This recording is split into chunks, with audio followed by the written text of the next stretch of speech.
بسم اللہ الرحمن الرحیم. Superior group of colleges Dera Ghazi Khan campus سے میں ہوں محمد شاہد. عزیز طلبہ، اردو کے نئے لیکچر کے ساتھ ہمارا آج کا موضوع ہے سبق تشکیل پاکستان. اس کا پہلا حصہ تشریح کا ہو چکا. بقیہ حصہ کی تشریح کے لیے ایک دفعہ پھر سے ہم جب سبق پڑھ رہے ہوں گے تو یاد رکھنے کی باتیں ہیں. سب سے پہلے اسباق کے کثیر الانتخابی سوالات، سبق کا خلاصہ اور عبارت کی تشریح.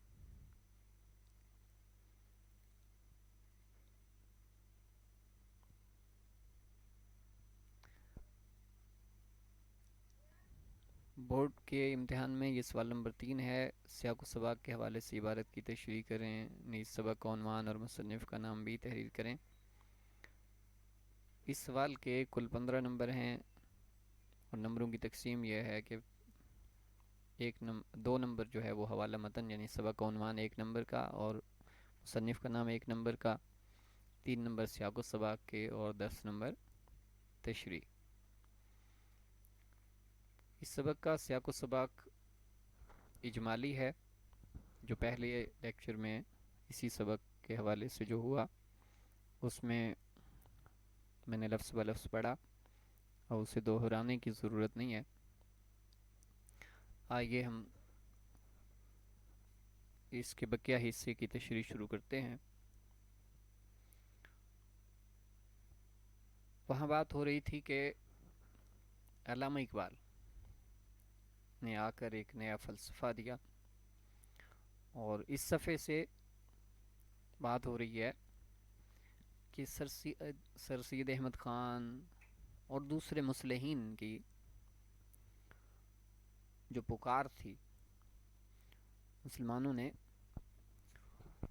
اس کو سنا اور رفتہ رفتہ یہ قوم ترقی کی راہ پر گامزن ہوئی.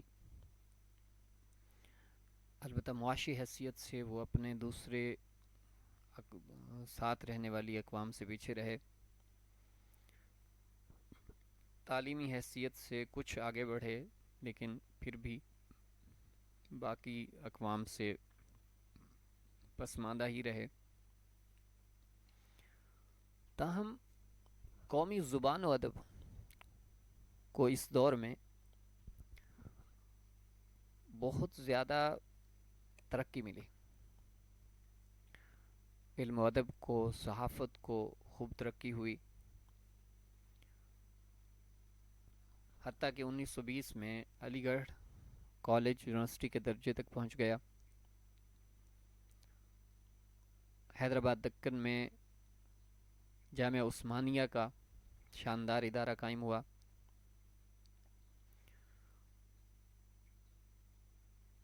مسلمان ہند کی جدید سیاسی زندگی کی داستان کچھ یوں ہے کہ انڈین نیشنل کانگریس کی بنیاد پڑی تو سر سید نے اسے مسلمانوں کو اس سے الگ رہنے کا مشورہ دیا اور پہلے مغربی علوم کے حصول پر زور دیا تاکہ وہ خود کو شعوری طور پر اس قابل کر سکیں کہ وہ ایک سیاسی تحریک کے قابل ہوں. تاہم جنگ عظیم کے بعد جاپان کی فتح سے جو وہاں ایک بت پرست قوم ہے تو جہاں کے ہندو بھی کیونکہ بت پرست تھے تو ان کا آپس میں جو ایک مذہبی تعلق تھا اس کی وجہ سے جہاں ہندوستان کے لوگوں کو، ہندوؤں کو خاص طور پہ، ان میں ایک جذبہ قومیت ابھرا اور وہ اپنے آپ کو دوسری اقوام سے بہتر خیال کرنے لگے. چنانچہ 1905 میں جب انگریزوں نے بنگال کی ایک بڑی ریاست کو 2 حصوں میں انتظامی بنیادوں پر تقسیم کر دیا. اب ایک ہندو اکثریت کی ریاست ہو گئی، ایک مسلم اکثریت کی ریاست ہو گئی.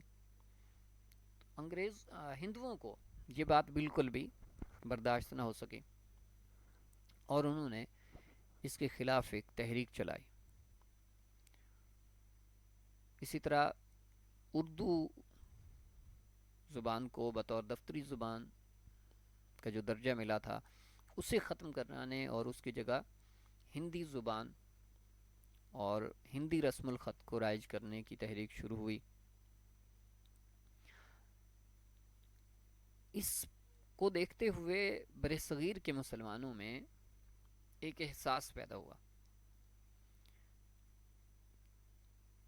کہ جس طرح ہندو تنظیمیں موجود ہیں تو ان کے حقوق کے تحفظ کے لیے، ان کے سیاسی مسائل کے حل کے لیے بھی ایک جماعت ہونی چاہیے. چنانچہ 1906 میں نواب وقار الملک کی صدارت میں ایک اجلاس ہوا اور مسلم لیگ، جو کہ آل انڈیا مسلم لیگ کے نام سے ایک تنظیم کی بنیاد رکھی گئی. 1909 کی جو اصلاحات تجویز کی گئیں اس میں مسلمانوں نے جداگانہ انتخاب کا ایک اہم جو ان کا مطالبہ تھا اسے منوا لیا. دوسری طرف بنگال کی ریاست کی جو تقسیم ہوئی تھی اس کے خلاف ہندوؤں کے رد عمل کو دیکھتے ہوئے انگریزوں نے 1911 میں تقسیم بنگال کو منسوخ کر دیا. 1912 میں طرابلس جو موجودہ لیبیا کہلاتا ہے اس پر اٹلی نے حملہ کیا اور یہ جنگ بالاکان کہلاتی ہے. یہ اگرچہ علاقہ جو ہے وہ ترکی حکومت کے زیر اثر تھا لیکن درمیان میں مصر پر انگریزوں کا قبضہ تھا تو ترکی اپنی براہ راست افواج نہیں بھیج سکتا تھا. یوں وہاں کے مقامی لوگوں نے اٹلی کے خلاف تحریک شروع کی. ابتدائی طور پر انہیں کچھ کامیابیاں بھی حاصل ہوئیں لیکن بالآخر اٹلی جو ہے وہ اس پر قابض ہو گیا.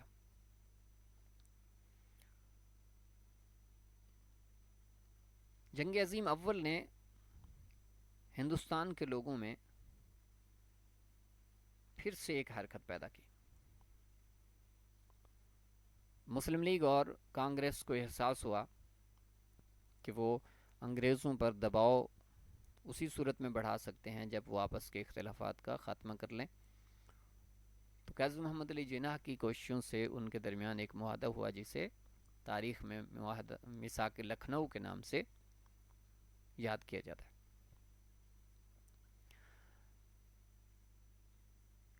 ان دونوں جماعتوں کے آپس کے اتحاد کی وجہ سے برطانوی حکومت پر دباؤ پڑا اور انہوں نے 20 اگست 1917 کو مجبور ہو کر یہ اعلان کیا کہ ہندوستان کو بتدریج درجہ بدرجہ حصہ حصہ خود اختیاری حکومت دی جائے گی.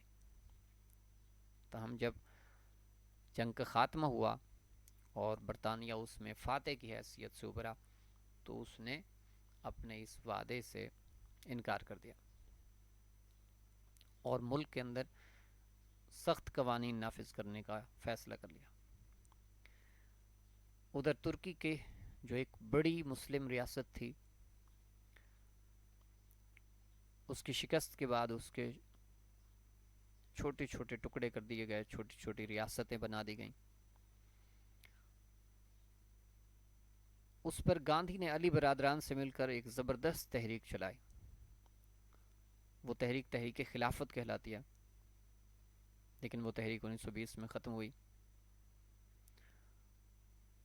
اب یہاں سے ہندوؤں اور مسلمانوں کے درمیان اختلافات نے جنم لیا. پھر ہندوؤں میں مسلمانوں کو ہندو بنانے کے لیے شدھی اور مسلمانوں کو کے قتل عام کے لیے ان کا خاتمہ کرنے کے لیے سنگٹن کی تحریکیں شروع ہوئیں. اس دور میں مسلمان قائدین میں سے کوئی قابل قدر کام نظر نہیں آتا. جہاں تک کہ نہرو رپورٹ شائع ہوئی جس نے مسلمانوں کا جداگانہ انتخاب کا جو اصول وہ میثاق لکھنؤ میں تسلیم کر چکے تھے اسے ماننے سے انکار کر دیا، جس کے جواب میں قاضی محمد علی جناح نے 14 نکات پیش کیے۔ 1929 میں گاندھی نے سول نافرمانی کی تحریک شروع کی، قاضی محمد علی جناح نے اس کا ہرگز ساتھ نہیں دیا۔ 1930 میں لندن میں گول میز کانفرنس ہوئی، پھر 1931 اور 1932 میں بھی، تاہم مسلم لیگ اور کانگریس کے آپس کے اختلافات کی وجہ سے کوئی سمجھوتا نہیں ہو سکا۔ 1935 میں انگریزوں نے نیا گورنمنٹ آف انڈیا ایکٹ نافذ کیا۔ 1937 کے انتخابات ہوئے تو کانگریس کچھ ریاستوں میں اپنی حکومت قائم کرنے میں کامیاب ہوئی۔ اس سے اس کے اندر ایک غرور پیدا ہوا اور اس نے مسلم لیگ سے مکمل طور پہ منہ پھیر لیا۔ قاضی محمد علی جناح نے 1939 میں اس کے خلاف راست اقدام کی تحریک شروع کی، اور پھر 1939 میں ہی اس کا جب خاتمہ ہوا تو قائد اعظم محمد علی جناح کے کہنے پر مسلمانوں نے اس میں جو ہے وہ سکھ کا سانس لیا اور ایک دن خاص طور پہ اس کے حوالے سے منایا۔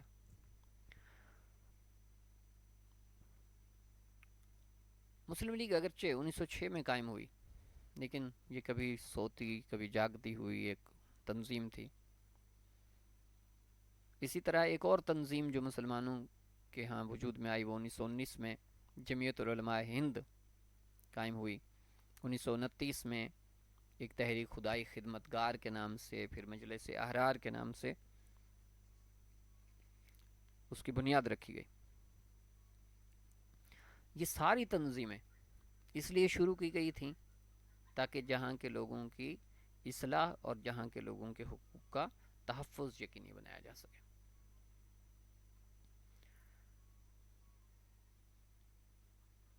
یہاں تک کہ 1934 میں قائد اعظم محمد علی جناح نے مسلم لیگ کی بنیاد کی قیادت سنبھالی۔ اب یہ ایک بے جان جماعت نہیں تھی۔ دیکھتے ہی دیکھتے اس تنظیم کی پورے ملک میں جو مقبولیت تھی اس میں اضافہ ہونے لگا۔ 1937 میں لکھنؤ کے اندر آل انڈیا مسلم لیگ کا اجلاس ہوا، پھر 23 مارچ 1940 کو مسلم لیگ نے الگ ریاست کا تصور دیتے ہوئے ایک قرارداد منظور کی، جسے قرارداد پاکستان کے نام سے یاد کیا جاتا ہے۔ اب مسلم لیگ کے سامنے ایک واضح مقصد تھا، ایک واضح نصب العین تھا، چنانچہ اس کے لیے تحریک کا زور و شور سے آغاز ہوا۔ 1944 میں پنجاب میں مسلم لیگ اور یونینسٹ وزارت میں جھگڑا پیدا ہوا۔ گاندھی اور جناح کی ملاقات ہوئی، اس میں وہ بھی ناکام رہی۔ نئے انتخابات ہوئے 1945 اور 46 میں، جس میں ہندو اکثریت کے جتنے علاقے تھے ان میں کانگریس نے، اور مسلمان اکثریت کے علاقوں میں مسلم لیگ پورے طور پر کامیاب ہو گئی۔ اب جو کانگریس کا یہ دعویٰ تھا کہ وہ نہ صرف ہندوؤں کی بلکہ ہندوستان کی باقی تمام اقوام کی بھی ایک نمائندہ تنظیم ہے، اس کا یہ دعویٰ باطل ہوا، اور مسلم لیگ مسلمانوں کی ایک واحد نمائندہ جماعت بن کر ابھری۔ چنانچہ مسلم لیگ کی اس مضبوطی سے انگریز بالآخر اس بات کو تسلیم کرنے پر مجبور ہوئے کہ مسلم لیگ کا الگ ریاست کا مطالبہ جو ہے وہ حق ہے، اور اس کے بغیر مسلم لیگ یا مسلمان کسی کسی بھی انتخاب، کسی بھی دوسری بات کو تسلیم نہیں کریں گے۔ چنانچہ انہوں نے 14 اگست 1947 کو، جہاں پہ آپ کی کتاب میں 15 اگست ہے، جو دونوں ریاستوں کی علیحدگی اور خود مختاری کا اعلان کر دیا۔ اب پاکستان قیام سے اب تک اس نے براعظم ایشیا میں اپنے آپ کو منوایا۔ یہ یقیناً ایک بہت بڑا قدم تھا، ایک بہت بڑا انقلاب تھا پاکستان کا قیام، اور یہ کس بنیاد پر؟ اسلام کی بنیاد پر قائم ہوا۔